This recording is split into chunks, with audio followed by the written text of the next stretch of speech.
ओम श्री कुबेराय नमः। ओम नमो नरसिंहाय नमः। ओम हनु हनु हनु हनुमते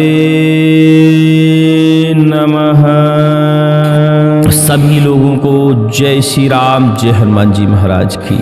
आज का हमारा विषय थोड़ा सा अलग है। यह विषय उन लोगों के लिए है जो अपने पूर्वजों के धन के बारे में जानना चाहते हैं, जमीन में गड़ा हुआ धन पता लगाना चाहते हैं, जमीन में गड़े हुए धन के बारे में जानकारी चाहते हैं। उनको ऐसी शंका है कि हमारे पूर्वज कहीं धन रख गए थे और चले गए। वो खोज खोज के परेशान हैं, उन्हें मिल नहीं रहा है। चलिए इस विषय में तो हम वीडियो के बीच में कहीं चर्चा कर लेंगे। सर्वप्रथम जानते हैं कि धरती में धन आखिर क्यों धरा गया, धरती में धन क्यों धरा गया। सबसे बड़ा विषय तो ये है, तो आज इसी विषय में हम चर्चा करने वाले हैं।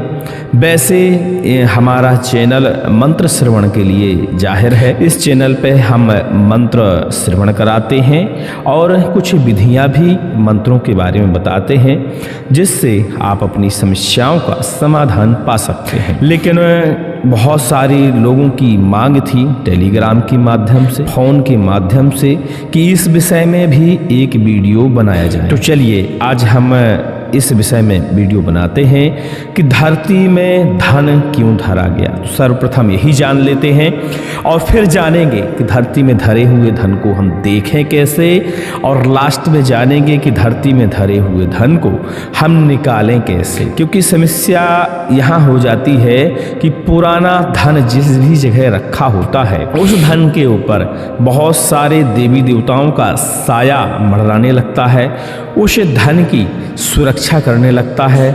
जब धन काफी समय से जमीन में होता है, तो धन में यदि स्वर्ण और चांदी हुई, तो उस स्वर्ण और चांदी को पान करने के लिए, कहने का मतलब सोने और चांदी की जो गैसें बनती हैं लंबे समय तक जमीन में रखे रहने से, उस गैस को नाग वगैरह पान करते हैं, इसीलिए उस पर नागों का भी वास हो जाता है। इस धन से रासायनिक क्रिया से होने वाली गर्मी नागों को बहुत पसंद होती है, और उससे मिलने वाली चुटपुट थोड़ी मोड़ी गैस जो निकलती है रासायनिक क्रिया के दौरान, वो भी नागों को बहुत पसंद होती है।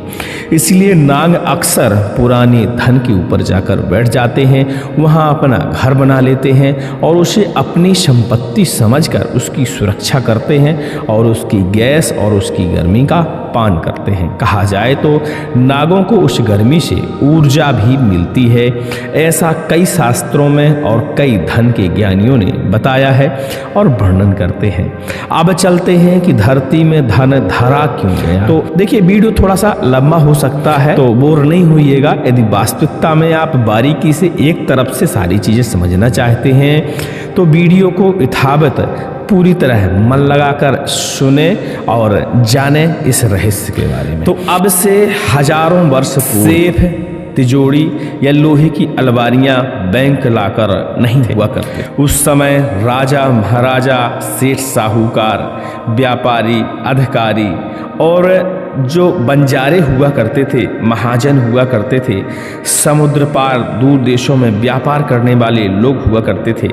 ऐसे लोगों के पास आज की तरह कागज के नोट नहीं हुआ करते थे। उनके पास असरफियाँ, मोहरें, हीरे जवाहरात, अन्य मूल्यवान सिक्के, जेवरातों के अपार भंडार हुआ करते थे। आज की तरह उस काल में धन संग्रह की कोई सीमा नहीं थी।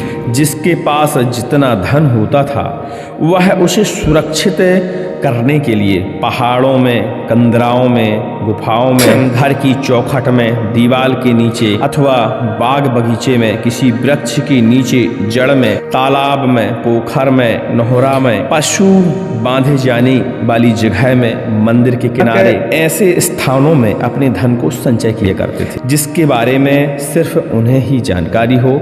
ऐसे स्थान को वो चिन्हित करके कि यह स्थान हमेशा हमें 10 साल 20 साल बाद भी ध्यान रहेगा, और चिन्हित स्थान में जाकर छुपा दिया करते थे।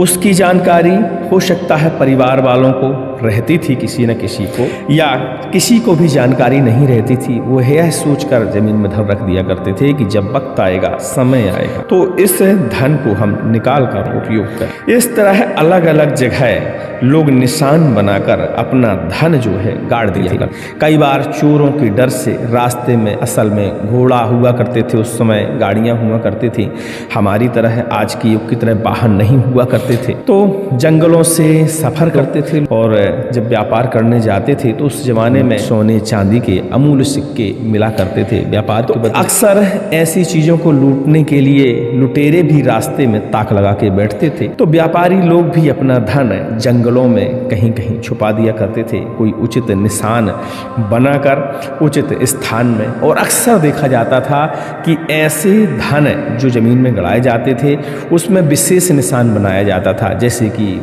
कोई चबूतरा हुआ, भगवान का कोई स्थान हुआ, मंदिर हुआ, ऐसा जिसको तोड़ने की गुंजाइश कम हो, नस्त नाबूद करने की गुंजाइश कम हो, कि 20 साल बाद यदि वो लौटें तो उन्हें निशानी पक्की रहे कि यहाँ हमने धन रखा था। इस तरह लोग जमीन में धन गड़ा दिया करते थे और उस स्थान को बड़ा गुप्त रखा जाता था। इसके बाद कई बार ऐसा होता था कि वो किसी को बता ही नहीं पाते थे, बीमारी के कारण, युद्ध के कारण, डकैतों के हमले के कारण, या किसी न किसी कारणवश अल्प मृत्यु के कारण यदि चले गए तो अपने धन का जो निशान है वो किसी को बताए बिना ही चले जाते, तो ऐसे में उनका धन जो है लावारिस हो जाता था। अब जब धन लावारिस हो गया, परिवार वालों को भी नहीं पता कि धन कहाँ रखा गया, तो ऐसे में खोजना मुश्किल कार्य हो जाता था। लेकिन पुराने लोग कुछ न कुछ पहेलियों के माध्यम से या कुछ न कुछ इशारे अपने बच्चों को करके जाते थे, तो जो जानने वाले लोग थे, समझदार लोग थे, ऐसे लोग तो धन को खोज लिया करते थे।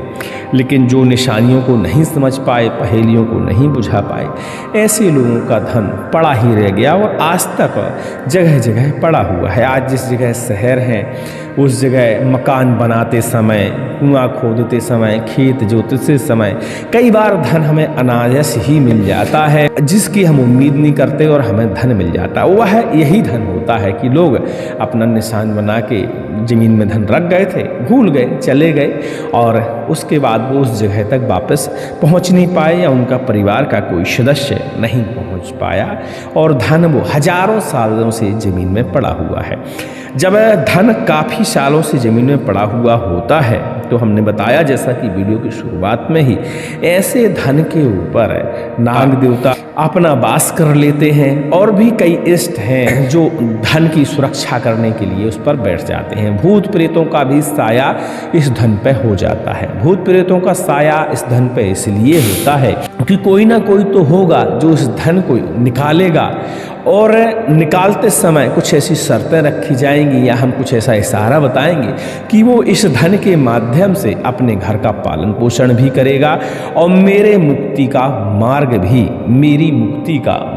भी कुछ न कुछ निकाल लेगा धन के माध्यम से, क्योंकि भूत प्रेतों की मुक्ति के लिए भी धन की आवश्यकता पड़ती है। आप तो जानते ही हैं कि छोटी से छोटी यदि हम पूजा करते हैं तो उसमें भी 200-500 रुपये हमारे खर्च हो जाते हैं, पूजन सामग्री में, ब्राह्मण दक्षिणा में, फल फलाहार। तो इस वजह से भूत प्रेत भी और उल्टे सीधे देवी देवता भी धन के ऊपर सुरक्षा की दृष्टि से वास करने लगते हैं जो लावारिस धन पड़ा होता है पुराना जमीन के अंदर। तो ये तो आप समझ गए कि धरती में धन आखिर धरा क्यों गया। इस विषय में भैया हमारा पूरा वीडियो बारीक क्रम बाई क्रम जो इस विषय में चर्चा करना चाहते हैं, इस विषय को पूरा समझना चाहते हैं अच्छे से कि ज़मीन से धन कैसे निकाला जाए, कैसे देखा जाए और कैसे पता लगाया जाए कि कहाँ पे धन है, तो हमारा एक चैनल है दुर्लभ मंत्र साधना, उस चैनल पे जाके विजिट कर लीजिएगा और उसमें हफ्ते में 2 वीडियो ऐसे इस विषय के हम आपको उपलब्ध कराएंगे। उस पर हम इस विषय के वीडियो पहले भी उपलब्ध करा चुके थे, लेकिन किसी कारणवश उस चैनल पे हमने वीडियो डालना बंद कर दिया क्योंकि आप लोग उसमें रुचि नहीं दिखा रहे थे ज़्यादा। लेकिन अभी कुछ लोगों के कमेंट के माध्यम से और संपर्क के माध्यम से पता चला कि आपकी फिर से रुचि है, तो हमने फिर से विचार किया है कि इस विषय में पूरी सीरीज फिर हम अपनी कंप्लीट कर दें। यदि आप उस पर अपनी रुचि अच्छे से दिखाएंगे तभी हम इस विषय को आगे जारी रखेंगे। तो उस चैनल को सब्सक्राइब कर लीजिएगा और उस पर इंतज़ार करिएगा। हर हफ्ते उसमें एक न एक वीडियो या हफ्ते में 2 वीडियो इस विषय पे आपको मिलते रहेंगे। धरती में धन क्यों धरा गया और धरती से धन कैसे निकाला जाए, कैसे निशानों का पता लगाया जाए, ये सारी जानकारियाँ उसमें उपलब्ध होंगी। यहाँ तक कि अहिवल चक्र के बारे में भी, जो धन को पता लगाने का विशेष माध्यम होता है, कजली विद्या विशेष माध्यम होता है। इन सब के बारे में हम अपने उस चैनल पे और वीडियो में चर्चा करेंगे। ठीक है, अब कुछ उपाय हैं जो तंत्र शास्त्रों के अनुसार बताए जाते हैं, वो हम आपको इसमें शॉर्टकट में बताए देते हैं। बाकी विस्तार से जानकारी के लिए उस चैनल पर आप विजिट कर लीजिएगा। यह चैनल हमारा मंत्र श्रवण का है और मंत्रों की विधियों के लिए है, तो आप इस चैनल पर बने रहिए और मंत्र श्रवण का लाभ लीजिए। बाकी धन संबंधित जो भी उपाय हैं, खासकर जमीन में रखे हुए धन के संबंधित, उस संबंधित वीडियो उसी चैनल पे आपको उपलब्ध होंगे। ठीक है, तो पहला उपाय हम जान लेते हैं। दीपावली की रात्रि में शमशान में जाकर मृत मनुष्य के कपाल में दीपक जलाकर काजल पारें। ठीक है, फिर उस काजल को अलग करें और उस काजल की कजली की डिबिया बनाएं। ठीक है, और जो उल्टे पैदा हुए बालक होते हैं उनको उस कजली की डिबिया को अभिमंत्रित करके उनके हाथ में पकड़ा दें। ऐसा करने से उन्हें जमीन में गड़ा हुआ धन नजर आने लगेगा। पहला उपाय तो ये हो गया। ठीक है, दूसरा उपाय जान लेते हैं। तुलसी के पत्ते, जड़ या फूल, आप कुछ भी ले सकते हैं। तुरंत मरे हुए मनुष्य के पेट का पानी, गौरोचन तथा शर्करा, इन सब को इकट्ठा कर 8 दिन तक धूप में रखें तथा 90 दिन इन सभी को जलाकर इनकी भस्मी बनाएं और शुद्ध काली गाय के घी में इसका काजल बनाएं और उस काजल को भी आप कजली की तरह इस्तेमाल कर सकते हैं। उससे भी गड़ा हुआ धन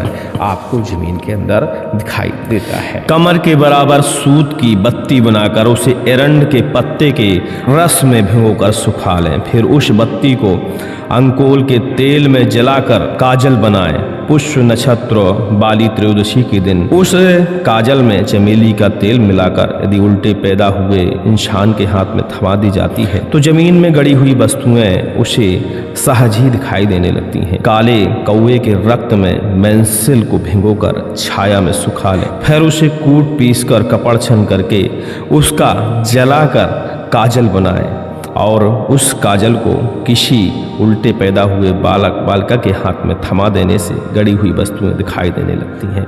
ऐसे कुछ शास्त्र को विधान बताए जाते हैं, लेकिन इन विधानों का प्रयोग हमेशा गुरु की निगरानी में करनी चाहिए, तभी ये फलदायी होते हैं। ये सब काजल बनाने के लिए एक विशेष मंत्र की आवश्यकता पड़ती है। यदि आप टेलीग्राम में संपर्क करेंगे इस संबंध में तो हर प्रकार की काजल की डिब्बी को सिद्ध करने का मंत्र हम आपको उपलब्ध करा देंगे। चलिए, उम्मीद करते हैं इतना विषय तो आप समझ गए होंगे। इसके आगे का विषय जानने के लिए हमने बताया हमारे दुर्लभ मंत्र साधना चैनल, जिसकी लिंक डिस्क्रिप्शन में मिल जाएगी, उस पर धरती में धन क्यों धरा गया, कैसे निकालें, कैसे देखें, इस संबंध में सारी सीरीज यानी पूरे वीडियो उसी पर मिलेंगे, जो कि हफ्ते में 2 दिन ही आपको उपलब्ध हो पाएंगे। चलिए, सभी को जय श्री राम, जय हनुमान जी महाराज की। क्योंकि धरती में धन धरा क्यों गया, ये विषय छोटा मोटा विषय नहीं है, बहुत बड़ा विषय है, जिसमें पत्थरों पे बने हुए निशानों की पहचान, सपने में दिखाई देने वाले संकेत, ये सारे विषयों पर चर्चा होगी। तो उस विषय में आप चैनल विजिट करके उस चैनल पर बने रहें। हम जल्दी ही सारी जानकारियाँ आपको उपलब्ध कराएंगे।